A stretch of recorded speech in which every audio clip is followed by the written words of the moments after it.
Hi everyone, this is Mr. Frykowski, and today we're going to look at the compromise that comes about following Manifest Destiny's completion by Polk. And if you remember from our previous PowerPoint in discussion, a compromise is going to be reached, the Compromise of 1850, as a result of Henry Clay, Daniel Webster, and to some extent Stephen Douglas, who are advocates for compromise. It's ultimately the result of Taylor's death which will help bring about President Fillmore, who will be an advocate for compromise, and this will help to bring it about. And today we're going to look at that.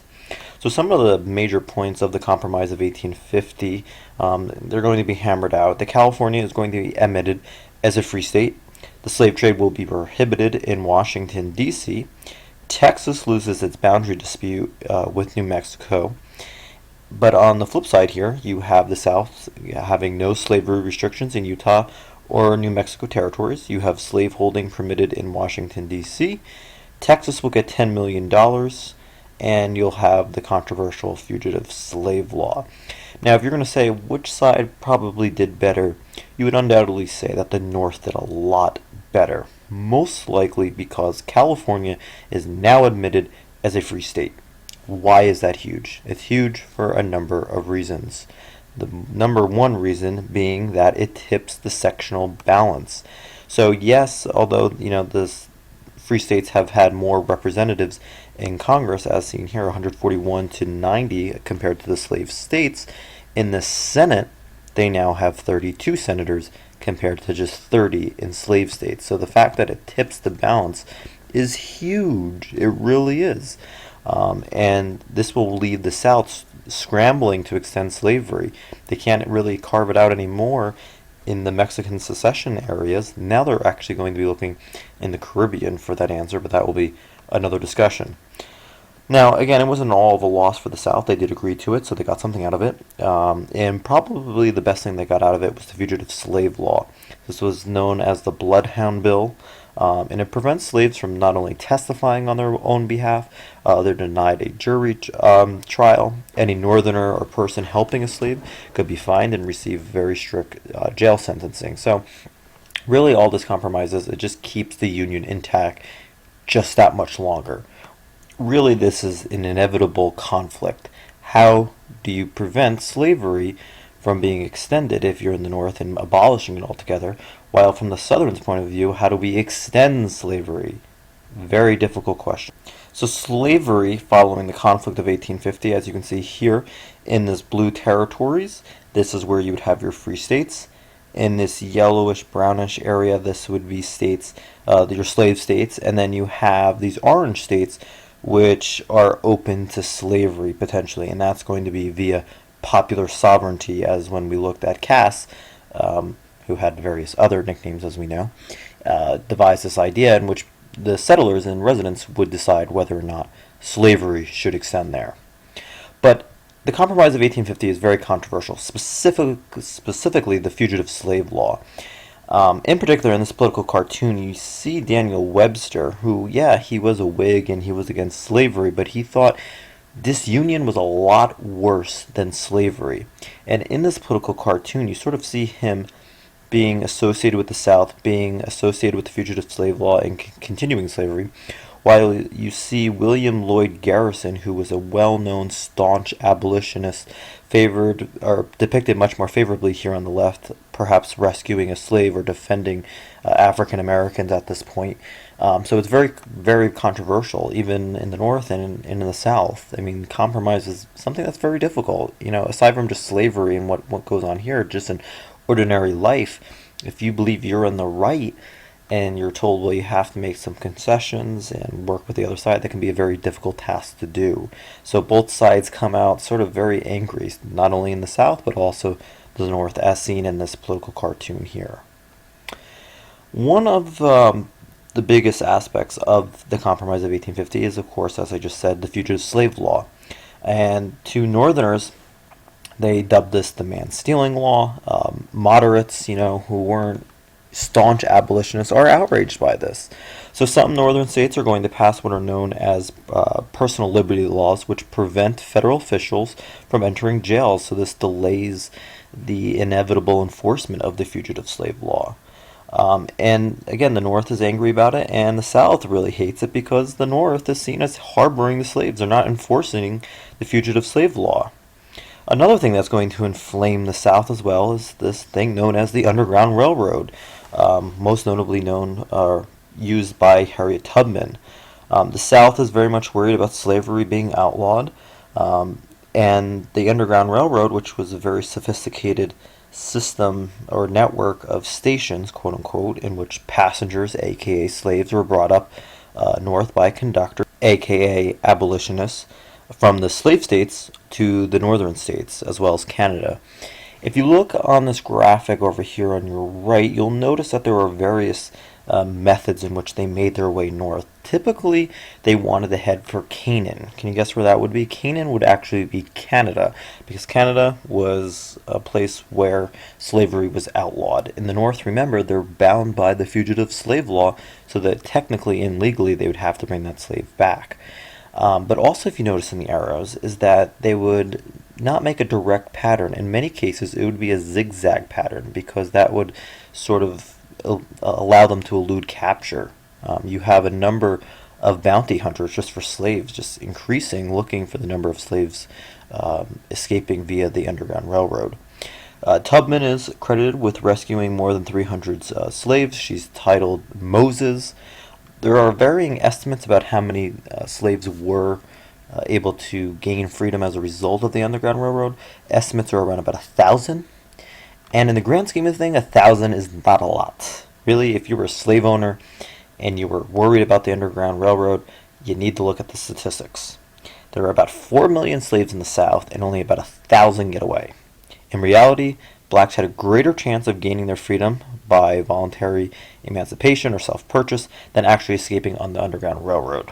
So really, all in all, this was not a huge threat to slavery. I mean, you only have 1,000 out of 4 million. Literally, that represents 0.025%. Not a great chance that they're going to escape that way. Okay, moving on to political parties. At this point in the election of 1852, Democrats are going to nominate Franklin Pierce. He was as pro-Southerner as a Northerner got. He was accepted more by the Democratic Party in the South, the slavery wing. Pierce was well known to be committed to territorial expansions, such as what was done by Polk. He was even involved in the Mexican-American War. Didn't really do anything notable, but was nonetheless involved. And again, he endorsed all components of the Compromise of 1850, including the very controversial fugitive slave law, which would appeal very much to Southern Democrats. And on the other hand, you have your Whigs, Winfield Scott, and the North accepted the candidate, but were not sold so much on the platform, while for Southern Whigs, they typically accepted the platform, but not the candidate. They were somewhat distrustful of Scott, and he's ultimately defeated. The Free Soil Party in the South will siphon some votes away from Scott, and this ultimately allows Pierce to win in a landslide. An interesting quote or slogan that the Democrats had is that we poke them in 44 and we'll pierce them in 52. And sort of that has broad-ranging appeal both in the North and the South. But really the big story here is that the Whigs are going to meet their demise. They really choked on the fugitive slave law, and that's seen by the splintered vote during this election. But, if you think about the role of the Whigs, they did put 2 presidents into office. They did keep the Union together via Webster and Clay. So they did leave their mark on history, but at the same time, they will go out of existence. If you just look at the election of 1852 in terms of the electoral vote, 86% is going to go to Pierce, while a mere 14% goes to Whigs, that being Scott. And you see that he only really has some support in Kentucky and Tennessee, Massachusetts, and Vermont, whereas the Democrats are much more successful, despite the fact that they, in many ways, do espouse more of a pro-slavery campaign. Notice they even pick up California, which is more aligned with Free Soilers, so the Democrats clinch this victory, as we are less than a decade away from the Civil War. Okay, so day 3, more conflict, more issues. How great. So if we look at the issue that is splintering the nation at this point, and let's trace it back to 1776. Thomas Jefferson, uh, who denounced slavery in the Declaration of Independence, omits that. And again, that's just really, it's just been almost about the past 75, 80 years. Americans have been ducking this issue of slavery. It's the elephant in the room that no one wants to address. And if we do address it, it's only a short term band aid over this large gushing wound of blood that's coming out. Think about how in 1787, the Northwest Ordinance, slavery is prohibited in the Northwest Territory, and then in the Constitution that, you know, no one really mentions it except for the Three-Fifths Compromise. Then you have the Louisiana Territory, but really, even though Louisiana is admitted as a slave state, there's no decision about the rest of the Louisiana Purchase. And it just goes on and on and on. You have the Missouri Compromise, and then we have the Wilmot Proviso, and the Compromise of 1850, but really nothing at this point has solved this issue over slavery. And again, the Civil War is very much on the horizon. Okay, moving on. More sectionalism, perhaps most notable right before the Civil War, is something proposed by Stephen Douglas known as the Kansas-Nebraska Act. And under his proposal, he would split the Nebraska Territory into two separate states. That would be Nebraska and Kansas. And how slavery would be determined would be through popular sovereignty.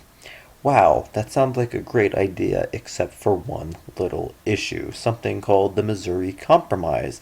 If you recall, the Missouri Compromise outlawed slavery up north of this line. Yet you'll notice further north of this line of latitude, you have the Kansas as well as the Nebraska Territory.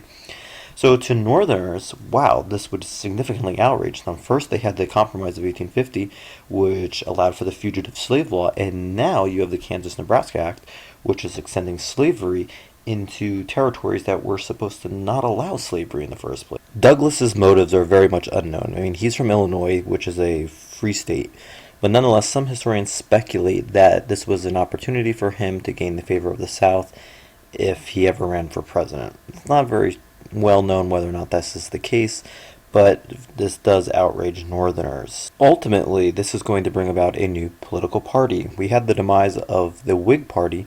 Now we're going to have the rise of the Republican Party, which is going to be comprised of disgruntled Whigs, one of which including Abraham Lincoln, Democrats, Free Soilers, even the Know Nothing Party, if you remember them, they were the nativist political party, all opponents of the Kansas-Nebraska Act.